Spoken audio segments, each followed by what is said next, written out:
दर्शकबिन नमस्ते, स्वागत छ तपाईलाई हाम्रो च्यानल नेपाल ज्ञानमा। दर्शकबिन, के तपाईलाई उचाइदेखि डर लाग्छ? पक्कै पनि लाग्छ होला। कल्पना गर्नुस् त कि मानिसले कति उचाइबाट हाम फाल्न सक्छ होला। आजको यस श्रृङ्खलामा हामी यस्तो मान्छेको बारेमा कुरा गर्नेछौँ जसले सबैभन्दा धेरै उचाइ अर्थात् अन्तरिक्षबाट हाम फाले। हो, तपाईले सही सुन्नुभयो। फेलिक्स बाउमगार्टनर त्यही व्यक्ति हुन् जसले अन्तरिक्षबाट हाम फालेर विश्व कीर्तिमान कायम राखे। फेलिक्सले सन् 2012 अक्टोबर 14 मा 39 किलोमिटर उचाइबाट हाम फालेका थिए। फेलिक्स स्काई डाइभिङ जस्ता साहसिक खेलहरूमा आफूलाई धेरै अगाडि बढाउन सफल व्यक्ति थिए। उनी यसमा प्रख्यात पनि थिए। उनले पहिले अस्ट्रेलियन आर्मीमा पनि काम गरिसकेका थिए। म के जानकारी गराउन चाहन्छु भने फेलिक्सले यस कामका लागि रेड बुल भन्ने विश्व प्रख्यात शक्तिवर्धक पेय पदार्थ उत्पादक कम्पनी जो थुप्रै खतरनाक स्टन्टहरूको लागि प्रख्यात छ, सोही कम्पनीको एक प्रोजेक्टसँग सहकार्य गरेका थिए जसलाई रेड बुल स्टाटस पनि भनिन्छ। यस प्रोजेक्टले स्काई डाइभिङ जस्ता उचाइसँग सम्बन्धित खेलहरू अन्तर्गत आफ्नो थुप्रै कार्यक्रमहरू आयोजना गरेको थियो। दर्शकबिन, पृथ्वीको वायुमण्डललाई 5 भागमा विभाजन गरिएको छ, जसमा सबैभन्दा तल ट्रोपोस्फियर रहेको छ, जसमा हामी सास फेर्दछौँ। यो 0 देखि 12 किमीको उचाइसम्म पर्दछ। ठुला ठुला जेट प्लेनहरू यही उचाइमा उड्ने गर्दछन्।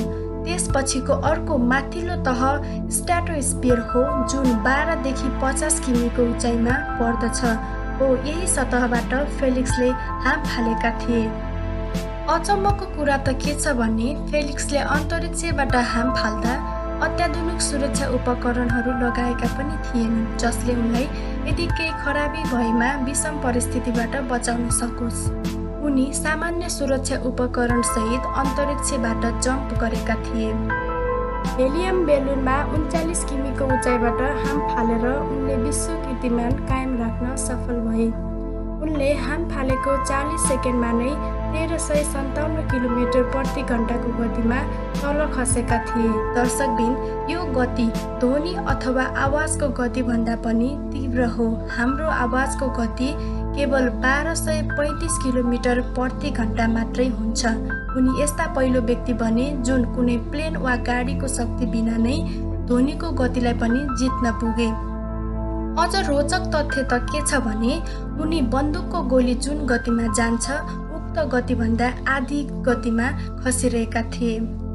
खस्दै गर्दा फेलिक्सले केही समयका लागि आफ्नो सन्तुलन गुमाउन पुगे, तर त्यसको केही समयमा नै उनले फेरि सन्तुलन बनाएर प्यारासुटको माध्यमबाट उनी अमेरिकाको न्यू मेक्सिकोको मरुभूमिमा सफल अवतरण गर्न सफल भएका थिए।